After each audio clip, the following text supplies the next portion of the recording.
Daredevil might already be in trouble. From the Kingpin? No, from lack of viewership. Already? Well, so here we are at Cosmic Book News once again. So there you have the headline, Daredevil. Born Again viewership ratings on par with Agatha. Lower than Acolyte, Ahsoka, and Loki.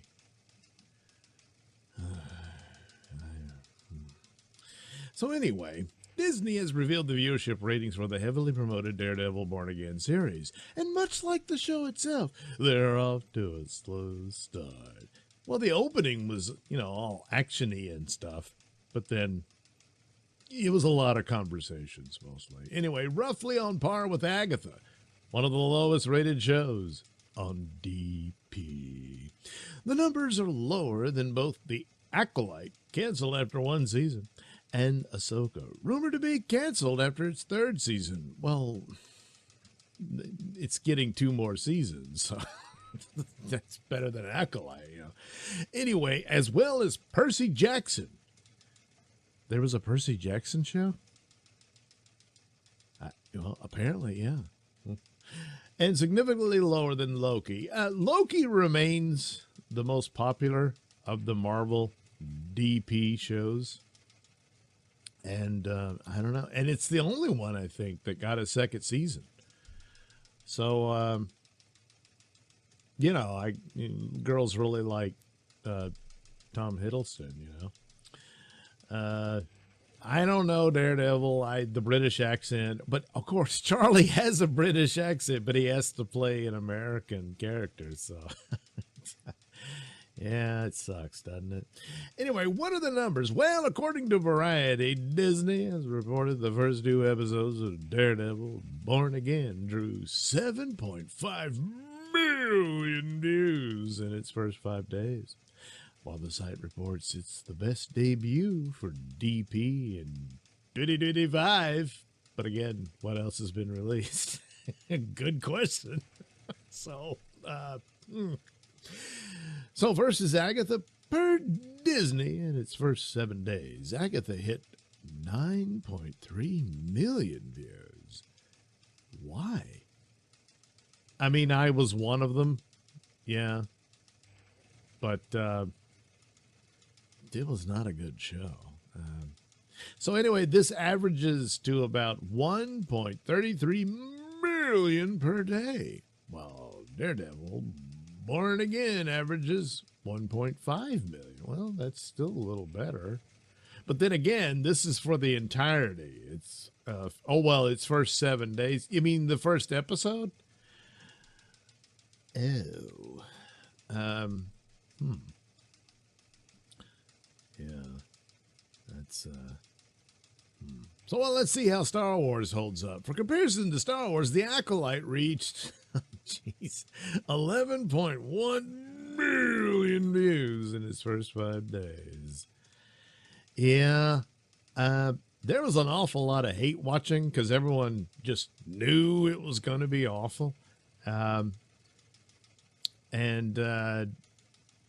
it proved to be just that. But then immediately following it was the Skeleton Crew show, which was leaps and bounds better than Acolyte. I mean, it's actually one of their better shows for Star Wars on DP.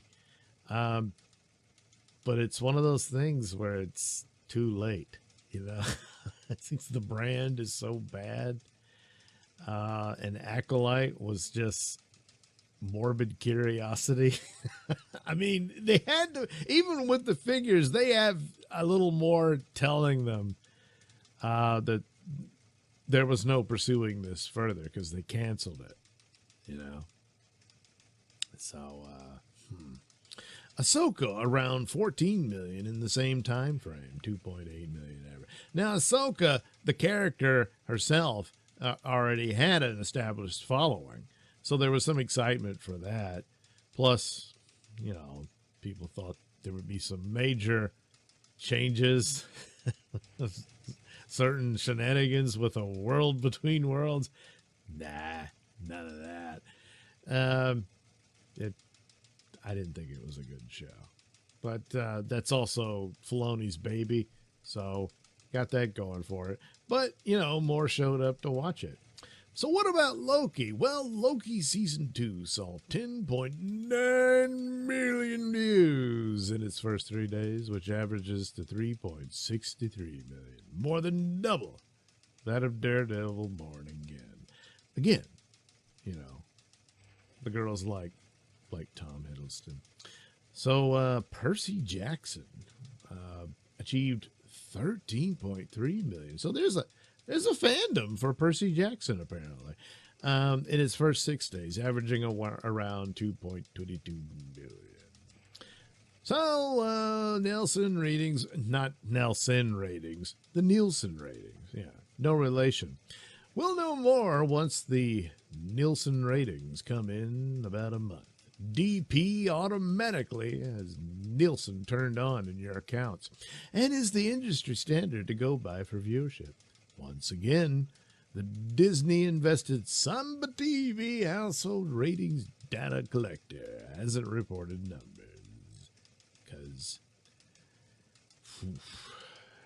yeah. Since Daredevil Born Again is similar to Agatha, what? Oh, the Nielsen ratings should follow suit. Check out the ratings below. Okay, we'll get into that.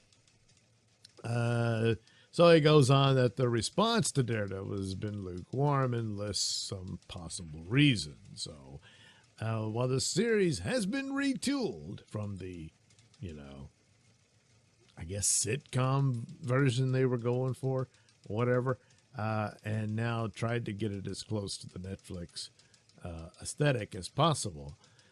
But anyway, it remains to be seen what exactly has been fixed. Well, certainly Foggy and Karen showing up in the first episode, I think that was part of the reshoots and stacked on. They were not originally in it.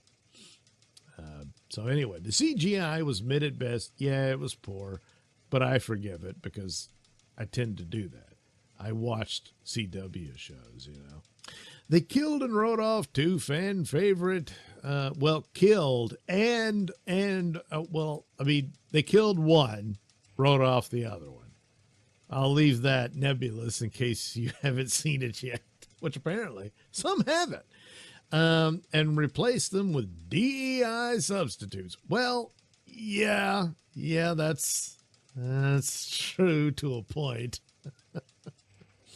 But at least they're new characters, you know. There's no race swapping here. Of course, that's not exactly true. That's right. Let me back that up. The comic book versions of some of these characters were not the ethnicity or race as portrayed in the show. So, yeah, kind of, sort of, but they're filling the spaces left by the original characters from the original series. So, roundabout way you get there, you know. The Kingpin's wife is now better than him. Yeah. The Kingpin didn't cheat, though. And there was a lot of talking going on and not much action. Yeah, that was the drag on it, you know. The end of the second episode does leave room for hope, so cross your fingers. The Rotten Tomatoes response from both fans and critics has been lukewarm. Well, you already said that. Both are at 83%, while the Netflix series is much higher, averaging 92% from critics and 89% from fans. Its first season on Netflix is actually at 99% and 93%. That's because it's probably the best damn superhero show ever done. You know, you could throw in a few others here and there, but really, that one, just the whole take on it, and able to and bring in the elements of gritty crime drama and stuff, which fits so well with the character.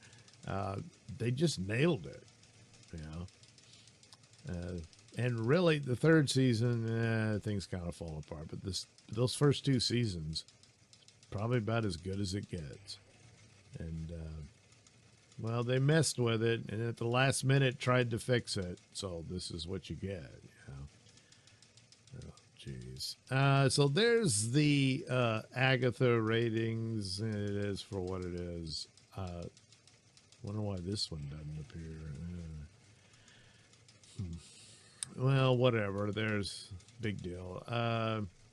Nailsin rating for DP shows, and you go through the numbers there. WandaVision. Wow, that was it. Because WandaVision started off intriguing and kind of interesting, and it was their first outing for these DP shows, and so but then it falls apart at the end, and kind of ruined the whole thing. But I guess I would have thought it would do better than that. But it's a Falcon and Winter Soldier, which even now is their absolute worst because of the terrible ethic that they had in it, where they make their new Captain America be sympathetic with a mass murderer. So Loki, of course, again, the girls really like Tom. Hawkeye is one of their better ones. If nothing else, it's not the story I would have wanted. I would have thought it'd been cooler if they had done a series on his years as Ronin. That would have been cool.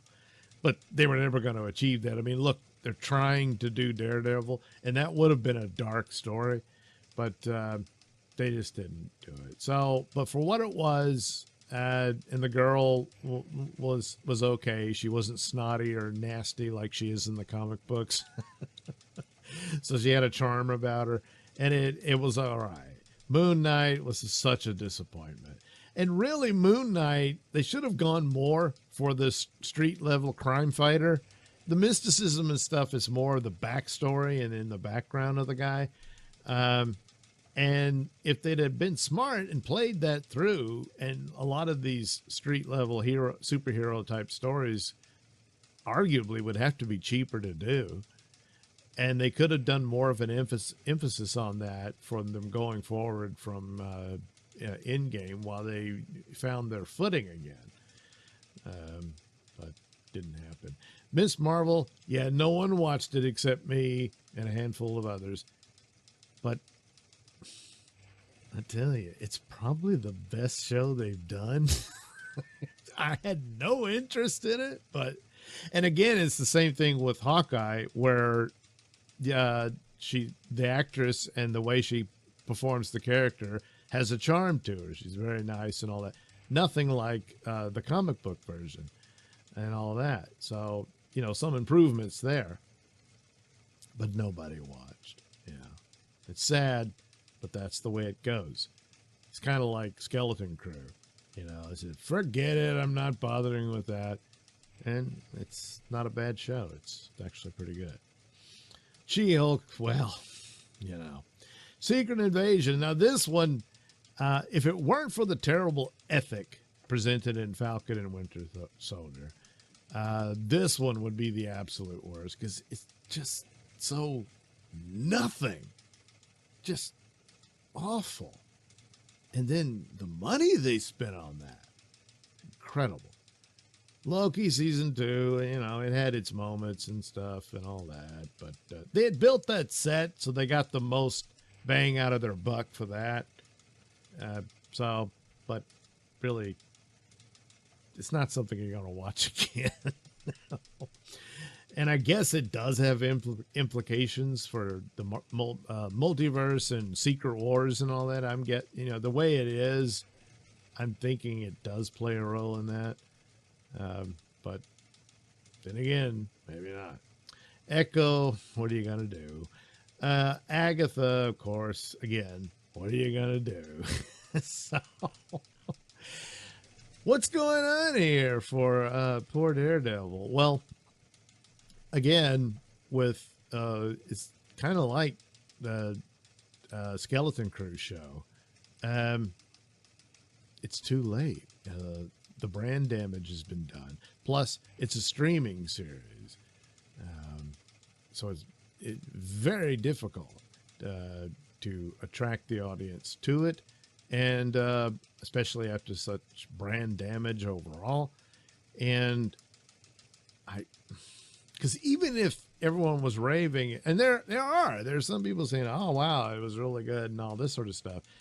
But if that was the overwhelming response, I still don't think it would do enough for the overall MCU brand. They've had too many crap movies put out that's just done terrible damage to the brand overall. I mean, even Brave New World, as stupid as it is, it's nowhere near as bad as the Marvels or Thor, Love and Thunder and stuff like that. But those movies came out, and Eternals and everything.